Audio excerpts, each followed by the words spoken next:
Hi කොහොමද ඔයාලා හැමෝටම ගොඩක් ආදරෙන් පිළිගන්නවා මගේ YouTube channel එකට. මං අද ඉතින් ඔයාලට අරන් ආවේ මං ගොඩාක් ආසාවෙන් බලන් හිටපු ලස්සන දවසක් ගැන. ඒ තමයි මගේ පුංචි පුතුට අකුරු කියවන ඒ ලස්සන දවස. මං අද උදේ නැගිටලා අම්මත් එක්ක කැවුම් හදන්න තමයි මේ හදන්නේ. මොකද කැවුම් කුකිස් කඩෙන් ගන්න තිබුණත් ලස්සන සුබ දවසක් වෙනුවෙන් ගෙදර තෙල් චාත්තියක් ලිපේ තියෙන එක ගොඩක් සුබ දෙයක් කියලා මට හිතුණා. ඒ නිසා මං අම්මට කිව්වා කැවුම් ටිකකුයි කොකිස් ටිකකුයි අපි ගෙදර හදමු කියලා. ඉතින් මම කොකිස් ටික නම් බැද්දේ නෑ. මොකද කොකිස් වදින එක නම් මට ටිකක් අමාරු වැඩක්. ඒ නිසා මං කරේ කැවුම් ටික හදන එක. කොහොම හරි hina වෙවි ඉක්මනට කැවුම් ටික නම් බැදගත්තා. මගේ පුංචි පුතු පැටියත් ඉතින් මං ගාවටම වෙලා තමයි බලාගෙන හිටියේ. පේනවනේ ඉතින් එයා ලිප ගාවින්න ගේ ඇතුළට යන්නෙම නෑ. එළියෙම තමයි අද දවසම තියෙන රාජකාරිය එයාට. හරි අමාරුයි ඉතින් මට නම් කැවුම් බදින එක. මොකද ඉතින් අවුව සැරයි ටිකක් එළියේ ලිපක් හදාගෙන දුම් වැඩි හදනවා කියන එක ටිකක් අමාරු වැඩක් වුණා. මං ඒක මගේ පුතා වෙනුවෙන් මං කරේ හරිම ආසාවෙන්. මොකද මට ඕනේ එයාගේ ලස්සනම දවස මට ලස්සන මතකයක් විදිහට එයාට කවදා හරි බලන්න දෙන්න තමයි. කොහොම හරි ඉක්මනට කැවුම් ටික නම් ඔන්න හදාගත්තා. ඒ අතරදී මං එයා වෙනුවෙන් ලෑස්ති කරලා අලුතුරු ටිකක් එහෙමත් හදාගත්තා. අම්මා නම් ඉතින් ඒ අතරේ කොකිස් වදිනවා. මොකද මං කිව්වනේ මට කොකිස් වදින එක ටිකක් අමාරු වැඩක් කියලා. ඒ නිසා එයාට කොකිස් ටික හදන්න දීලා මං ඉතින් තව තිබ්බ පුංචි වැඩ ටික ලෑස්ති කරගත්තා. මම මොකද අද හවස පුතා එක්කගෙන පන්සලට යන්න තමයි හදන්නේ. මොකද හෙට තමයි යාට අකුරු කියවන්න තියෙන්නේ. මට ඊට කලින් හිතුණා එයාව හවස පන්සලට එක්කන් ගිහිල්ලා තුනුවනේ ආශිර්වාදය බෝධීන් වහන්සේගේ ආශිර්වාදයත් එයාට අරන් දෙන්න. එයාත් ඉතින් හරිම ආසයි ඔය වගේ වැඩවලට. එයාට පන්සල වගේ ඒ වගේ දේවල් ඉතින් හරි නුහුරු තැන් නෙමෙයි. හරි හුරු පුරුදු තැන්. ඉතින් මම එයාව පුංචි කාලේ ඉඳලා එක්කගෙන යන නිසා. ඔන්න ඉතින් ඒ වැඩ ටික ඉවර වෙලා මේ පන්සල් යන්න තමයි අපි ලෑස්ති වුණේ. කොහොම හරි මල් ටිකකුත් හොයාගෙන මෙයාවත් ලෑස්ති කරගෙන අපේ ලොකු අයියාගේ දුවවත් එක්කගෙන අක්කගේ අම්මවත් එක්කගෙන තමයි මම අද පන්සලට ගියේ. ඔය පේනවනේ මට පිට බල අක්කයි මල්ලී යන ලස්සන. එයා ඉතින් හරි ආසයි. වඩා ගන්නවත් දෙන්නෙත් නෑ. එයා තනියම ඔය ගිහින් ආවෙත් පයි ඔක්කොම කරේ එයා තනියම. මේ ඉතින් පන්සල මේ වෙලාවෙ නම් ටිකක් අවුවස් සැරට තිබුණා. 4:00 විතර වුණත් අවුව ටිකක් සැරට තිබුණ නිසා අපි කරේ ගිහින් ඉක්මනට බෝධිය අතු ගාලා මල් පහන් පූජා කරලා බෝධීන් වහන්සේ නාවලා ගාථා කියලා ආවා. එයා පේනවනේ හඳුන් කූරපත්තු කරනවා, මල් අයින් කරනවා, හරි වැඩ රාජකාරි ගොඩක්. එයා හරි ආසයි ඉතින් මේ වගේ වැඩවලට. ගෙදර ඇවිත්ලා මේ පහුවෙදා උදේ මං ඉතින් උදේ 4:45ට වගේ නැගිට්ටා. මොකද මට නිින්ද යන්නේ නැහැ. මොකද මට මේ වැඩේ ලස්සනට කරගන්න තමයි උමනාව. අම්මත් උදේම නැගිටලා මට කිරිපත් ටික හදලා දුන්නා. වෙනවනේ අම්මා කිරිපත් හදනවා. අපේ අයියා ඉතින් ළඟට වෙලා බලාගෙන ඉන්නවා. ඒ අතරදී මං කරේ මගේ මහත්තයත් එක්ක පුතත් නිදි අතරේ ලස්සනටම එයාගේ වැඩේට අවශ්‍ය දේවල් ලෑස්ති කරගත් එක. මට ඉතින් මාර ආසාවක් තිබ්බේ මේ වැඩේ මට ඕන විදිහට ලස්සනට මගේ අතින්ම කරගන්න. ඒ නිසා මං උදේම නැගිටලා මට ඕන විදිහට ඒ දේවල් ලස්සනටම ලෑස්ති කරගත්තා. මේ තියෙන්නේ ඔය හස්බන්ඩ් මට ගෙනල්ලා තියෙන කොණ්ඩ කටු දෙකකුයි මගේ ෆේස් වොෂ් එකයි. ඒ ටික තමයි ඉතින්. ඒ ටිකත් ඉතින් පෙන්නුවා. නැත්තම් එයාට හරි නෑනේ. මේ මම එයාට ගත්ත පොත් මම මේවා ඔන්ලයින් තමයි ඕඩර් කරගත්තේ. මොකද කඩේ එක කඩේකින් හැමදේම මට හොයාගන්න බැරි නිසා මම TikTok page එකේ මේ පොත් ටික ඔක්කොම ගෙන්න ගත්තා. ඒක මට ඇත්තටම ගොඩක් ලේසි වුණා. ඒ වගේම මුදලත් ගොඩාක් ලොකු වියදමක් නෑ. ඇත්තටම හරි ලාභයි. අකුරු කියන පුංචි බබෙක් ඉන්නවනම් ඔයාලත් ඒ ගැන පොඩ්ඩක් දැනුවත් වෙන්න. අවශ්‍ය නම් කමෙන්ට් එකක් දාන්න. මම මේ page එක මොකක්ද කියලා ඔයාලට කියන්න. මම ඉතින් මේ විදිහට බුදුහාමුදුරුවෝ උඩින්ම තියලා ගණ දෙවියෝයි සරස්වති දෙවියෝයි දෙපැත්තෙන් තියලා අස්සනට මේ දේවල් ඇස් කරගත්තා. එයාගේම ආනන්ද හාමුදුරුවෝ සරියුත් හාමුදුරුවෝ මොග්ගල්ලාන හාමුදුරුවෝත් අමතක කරේ නෑ. මම මට ඒ page එකෙන්ම තමයි මේ print කරපු රූප ටික හම්බ වුණේ. මම ඒ ටිකත් ඉතින් බුදුහාමුදුරුවෝලාගෙන්න ලස්සනට තියාගත්තා. අපිට මේවා කවදා හරි ලස්සන මතකයක් වෙයි කියලායි මට හිතෙන්නේ. මොකද ඉතින් අපිට හැමදාම මේ දේවල් කරන්න පුළුවන් වෙයිද දන්නේ නැහැ, බැරි වෙයිද දන්නේ නැහැ. ඒ හින්දා අපිට පුළුවන් හැම මොහොතකම හැමදේම ලස්සනට කරගන්න තමයි මට ඕන. මහත්තයාත් ඉතින් හොගාලා වැඩ ඉතින් එයාගේ පොත් ටික ලස්සනට තියෙනවා. එයාට සෑහෙන පොත් ගොඩක් මම අරගත්තා. ඒ කියන්නේ මට පුළුවන් හැම වෙලාවකම එයාට ගෙනත් දෙන අතරතුරේ මම ගොඩක් දේවල් අයින් කරලා තියාගත්තා. ඒක මට ගොඩක් පහසු වුණා. අම්මා කිරිබත් හදලා ඉවරයි. ඒ අතරේදී පළතුරු වට්ටි ටිකක් හස්බන්ඩ් ලෑස්ති කරන අතරේ මම කැවිලි ටික ලෑස්ති කරලා බුද්ධ පූජාවත් ලෑස්ති කරවුවා. කිරි ආහාර ටිකක් හදාගත්තා. ගණ දෙවියන්ටයි බුදුහාමුදුරුවන්ටයි පූජා කරන්න. ඒ වගේම කැවිලි කිහිපයක් පළතුරු කිහිපයකුත් බුද්ධ පූජාව වෙනුවෙන් අයින් කරගත්තා. මොන්න මගේ රාජකුමාරයා නැගිටලා ලස්සනට අන්දලා එයාට බුලුත් දීලා මං කිව්වා ඉතින් ආශිර්වාද කරගන්න කියලා. බලාගෙන ඉන්න හරි මාසයි. එයා නැෂනල් එකට මාරම ලස්සනයි. මං හිතුවේ ටිකක් දඟ කරයි කියලා. මොකද එයා ටිකක් දවල් වෙලා නිදා ගන්න බබෙක් නිසා එදා උදේම තමයි මං ටිකක් එයාව හැරව ගත්තේ. මං හිතුවා මෙතන මට වැඩ කිසිම දෙයක් කරගන්න බැරි වෙයි කියලා. ඒත් එහෙම නෑ. මං හිතුවට වඩා ගොඩාක් හොඳට එයා ඒ වැඩේ ඉවර වෙනකම් දඟ කරන්නේ නැතුව හිටියා. ඒ වගේම තමයි මම මෙයාට ලෑස්ති කරලා තිබ්බා ඊතන හාල් පස්තෙල් දාපු ලස්සන ගිතෙල් පහනක්. මම ඉතින් ඒ පහන පත්තු කරන්න දුන්නේ පුංචි බබාට. මොකද ඒක යාට ලොකු ආශිර්වාදයක් වෙයි කියලා මට හිතුණා. ඊටු පහන් ටික නම් මම තමයි පත්තු කරේ. මොකද හැමදේම යාට කරන්න දෙන්න බෑ. ඒ වැඩවලට මාරම කැමති. කිසිම කරදරයක් කරන්නේ නැතුව හැමදේම හොඳට කරගන්න මට එයා උදව් කරා. අපි මේ ටික මේ විදිහට ලෑස්ති කරලා වෙලාවක් තියෙන නිසා අපි හැමෝම ගෙදර ඔක්කොම එකතු වෙලා බුදුන් වැන්දා. බුදුන් වැඳලා ඉවර වෙලා වෙලාව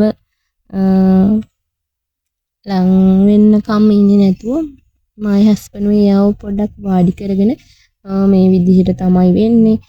ඔයාට අද අකුරු කියවන දවස වෙලාවට ලස්සනට අකුරු ලියන්න. එහෙම වගේ දේවල් පොඩ්ඩක් කියලා දුන්නා. එතකොට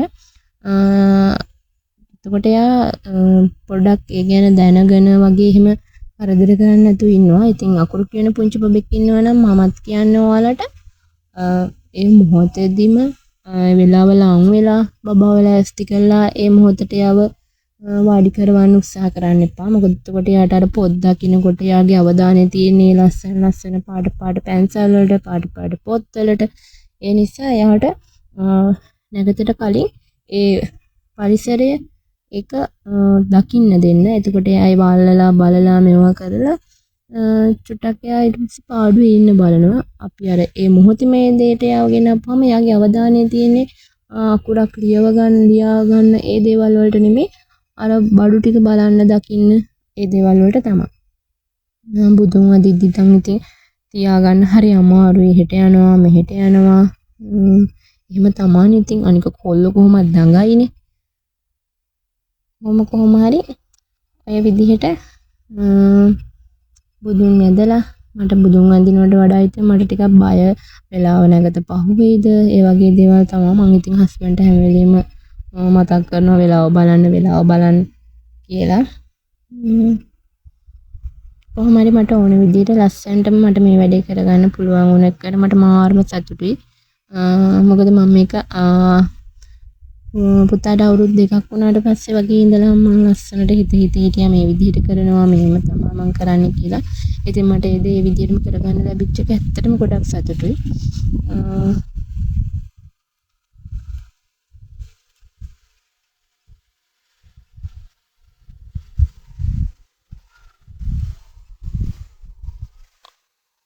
පේනවනේ ඉතින් සල්මවත් අඳගෙන ඉන්න බෑ ඉතින් ඒකත් උඩට උස්සනවා එම කරනවා මං හිතුවා ඉතින් ඒක කැඩෙයි කියලා ඒත් නෑ මහත්තයා ඒක හොඳට අඳලා තිබුණා වැඩේ ඉවර වෙනකම්ම වගේ ගැලවුණේ මුකුත් උනේ නෑ ඔන්න ඉතින් යාව වාඩි කරවගෙන ටිකක් මං ඉතින් යාට දේවල් ටිකක් කියලා දුන්නා එයාත් ඒව හරි උනන්දුවෙන් බලන්නේ මොකද එයාට නුහුරු දේවල්නේ ඒ නිසා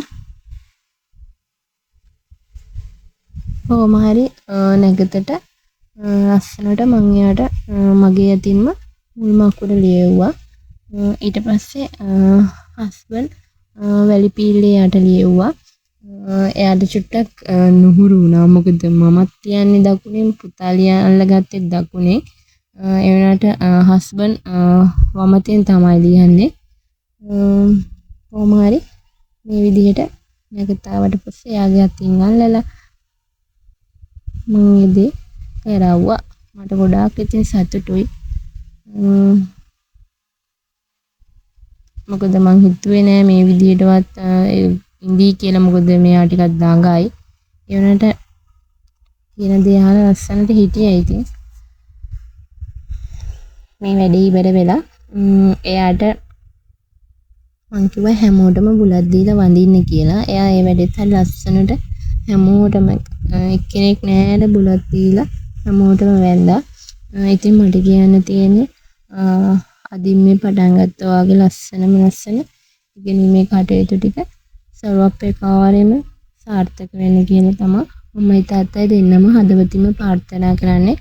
ඔයාට බුදු සරණයි මගේ පුතේ.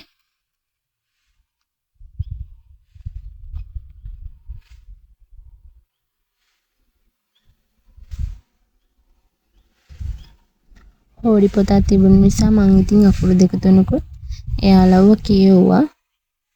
ඒත් ඉතින් ටිකක් අවධානය නෑ. ඉතින් අවධානය තියෙන ඉතින් එයාට අනිත් දේවල් වලට ඒක ඉතින් හැටි තාම අවුරුදු 3ක් නැති බබෙක් ඉතින් ඒ විදිහට තමයි. ඔන්න එයාගේ ලොකු නෑන්දත් එයාට අකුරක් ඉතින් ලියවුවා.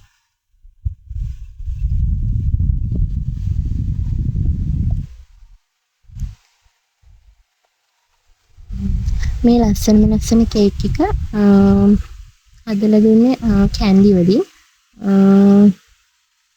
පේජ් එක නම් මට ඇත්තටම මතක නැහැ. හස්බන්ඩ් තමයි මේක ඕඩර් කරේ. ඇත්තට මේ කේක් එක මාර ලස්සනයි. රසට තිබුණා. කොච්චර රස වුණත් ලස්සන වුණත් ඉතින් පේනවනේ එයා නම් කටේවත් තිබුණේ. ඉතින් එයාට එහෙම කවා ගන්නවා කියන්නේ හරි අමාරු වැඩක්.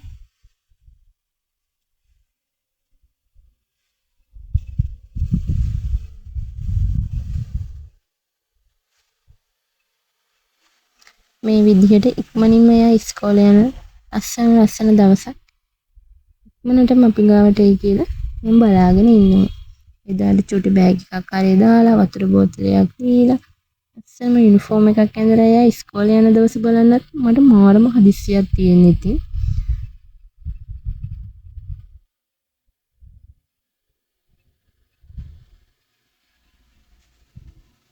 අම්මගේ තාත්තගේ ඉතින් ලොකුම සතුට දරුවෝනේ. ඉස්සර අපේ අම්මලාටත් ඉතින් ඒ විදිහටම තියෙන්නේ නැති. ඒක දැනෙන්නේ අම්මගේ තාත්තගේ වෙන්නම ඕන ඒ හැඟීම විඳින්න නම්. මේ ඉතින් එයාට ඉතින් ආච්චිලා සීයලා අත්තම්මලාගෙන් නම් කිසිම අඩුවක් නැහැ. නැන්දලා කොහොම හරි ආදරේ මාමලා. මේ අපේ ලොකු අයියා බැඳලා ඉන්න අක්කගේ තාත්තා අපච්චි ඉතින් වඳිනකොට ඔළුව අත ගාවේ පරක්කු වෙලානේ ඔළුව අත ගානකම් ඉතින් නැගිටින්නේ නැහැ. ඒක එයාගේ හැටි ඔළුව අත ගාලා බුදුසරණයි කිව්වොත් විතරයි එයා නැගිටින්නේ.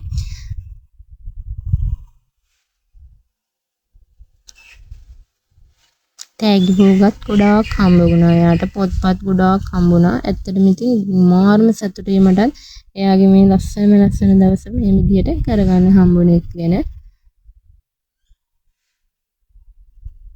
පේනවනේ පඬිතු සීයා වගේ වැඩ කරන්නේ. දෙන තෑගි මල්ලත් කීරි ගහගෙනම තමයි ඊළඟ කෙනාට වඳින්න දඟලන්නේ.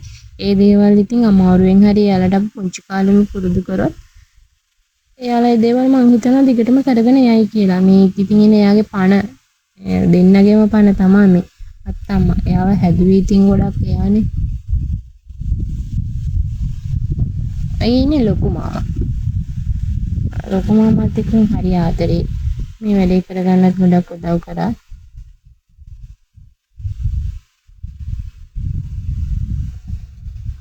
ලොකුනෙන්දටත් වැඳලා ලොකුනෙන්දගෙනුත් තෑගි මල්ලක් හම්බ වුණා.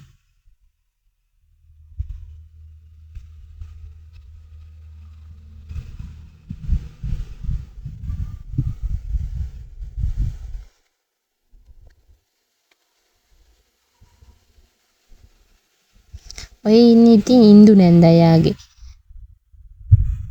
ඉන්දු නැන්දා ඉතින් එයා ඉපදිච්ච දවසේ ඉඳලා එයාට කරේ හැමදාම තෑගි භෝග ගෙනත් දීලා එයාව බලන්න එන එක තමයි. ඉතින් ඒ හින්දා අනේ මන් දන්නේ ඉතින් ඉන්දු නැන්දා කිව්වොත් ඉතින් හොයාගෙන හරි තනියෙන් හරි යයි. ඒ තරමට එයා හරි ආදරේ.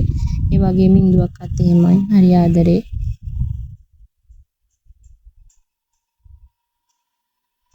දන ගාලා බඩ ගාලා වඳින්නේ ඉතින්.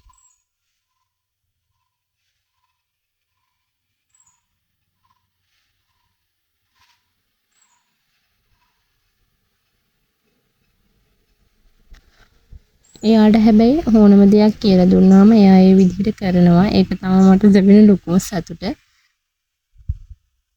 මං හිතුවේ නෑ මේ විදිහට හැමදේම කරයි කියලා. මොකද ඒ තරම් හරි චණ්ඩියා ඔය හිටියට.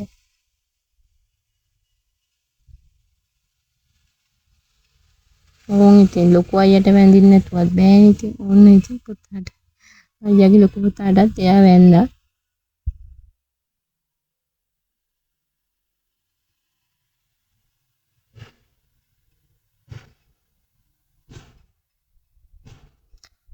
මම කියන්නේ අපිට වඩා අවුරුද්දක් හරි වැඩි මහල්ලෙක් කෙනෙක් නම් එයාට දන ගහලා වඳින්න දෙපාරක්ම හිතන්න ඕනේ නැහැ කියලා. ඉතින් සමහරක් මිනිස්සු ඉන්නවනේ කකුල් දෙකක් නැමින්නේ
මේ ලස්සන දවස ලස්සන මතකයක් විදිහට මගේ පුතාට දෙන්නයි මට ඕන වුණේ.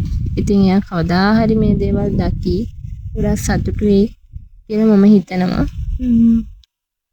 ඉතින් මේ ලස්සන මොහොත ඔයාලත් එක්ක බෙදා ගන්න ලැබිච්ච ගැන ගොඩාක් ස්තුතියි.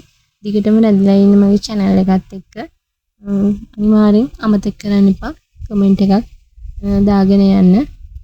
එහෙනම් හැමෝම පරිස්සමෙන් ඉන්න. බයි.